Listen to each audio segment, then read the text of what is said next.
TTD మాజీ chairman YS Jaganmohan Reddy సొంత బాబాయ్ వైవి సుబ్బారెడ్డి తిరుమల కల్తీ లడ్డు వ్యవహారంలో హైకోర్టును ఆశ్రయించారు. తన భార్య బ్యాంక్ అకౌంట్ వివరాలు కల్తీ నెయ్యి లడ్డు వ్యవహారంలో ఏర్పాటైన సిట్ బృందం అడగడాన్ని ఆయన సవాల్ చేశారు. సుప్రీంకోర్టు ఆధ్వర్యంలో ఏర్పాటైన సిబిఐ బృందంలోని సిట్ అధికారులు ఈ విషయమై ఆంధ్రప్రదేశ్ హైకోర్టుకి ఈ సుబ్బారెడ్డి పాత్ర తిరుమల శ్రీవారి లడ్డు తయారీలో కల్తీ నెయ్యి వాడటం విషయంలో ఉందని, ఆయన బ్యాంకు వివరాలు, ఆయన భార్య బ్యాంకు వివరాలు ఇవ్వాల్సి ఉందని, అప్పుడే ఈ వ్యవహారం కొలిక్కి వస్తుందని హైకోర్టుకు నివేదించారు. ఇవ్వడానికి వీలు లేదని, కోరడానికి అధికారులకు కూడా అధికారం లేదని సుబ్బారెడ్డి హైకోర్టులో ఈ విషయాన్ని సవాల్ చేశారు. దీనిపైన సిట్ బృందం కౌంటర్ దాఖలు చేసింది.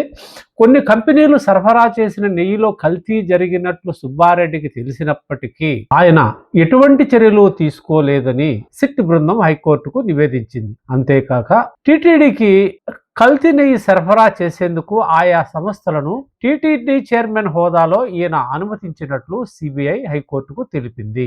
ఈ కేసులో సుబ్బారెడ్డి లావాదేవీలను అనుమానం వస్తే బ్యాంకు ఖాతాలను కూడా పరిశీలించే అధికారం దర్యాప్తు సంస్థకు సహజంగానే దాఖలు పడుతుంది. సుబ్బారెడ్డికి నిజంగానే ఈ కల్తీ నెయ్యి వ్యవహారంలో సంబంధం లేకుండా ఉంటే ఆయన బ్యాంక్ అకౌంట్ కానీ, ఆయన భార్య అకౌంట్ కానీ, లేదా బంధువుల అకౌంట్ కానీ, కుటుంబ సభ్యులు ఎవరైనా బ్యాంక్ ఖాతా వివరాలు ఇవ్వడానికి ఇబ్బంది ఏముంటుంది?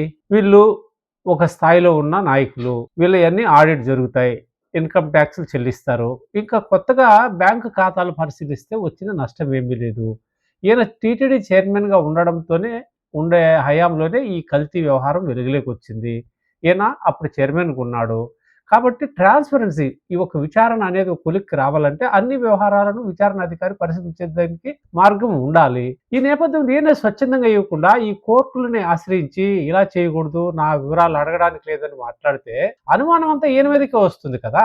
ఎందుకు వీళ్ళు పారదర్శకత పాటించరో అర్థం కాని పరిస్థితి. ముఖ్యంగా ఈయన హయాంలో పనిచేసిన పిఏగా పనిచేసిన వ్యక్తులే ప్రస్తుతము వేమిరెడ్డి ప్రశాంత్ రెడ్డి ఎమ్మెల్యే కోవూరు, ఆమె దగ్గర పిఏగా పనిచేస్తున్నారని తెలుస్తుంది. అంటే ఇక్కడ సుబ్బారెడ్డి ప్రమేయంతో పాటు ప్రశాంత్ రెడ్డి అప్పట్లోనే ఆయన్ని పిఏగా ఇక్కడ పెట్టిందా అనే అనుమానాలు కూడా తలెత్తున్నాయి. సో ఈ నేపథ్యంలో సుబ్బారెడ్డి హైకోర్టుకు వెళ్ళడం కాదు, స్వచ్ఛందంగా దేవుని సేవలో మేము తరించిపోయామని చెప్పుకునే వీళ్ళు స్వచ్ఛందంగా ముందుకొచ్చి ఏమేమి వివరాలు కావాలో అధికారులకు అందచేయడం అవసరం.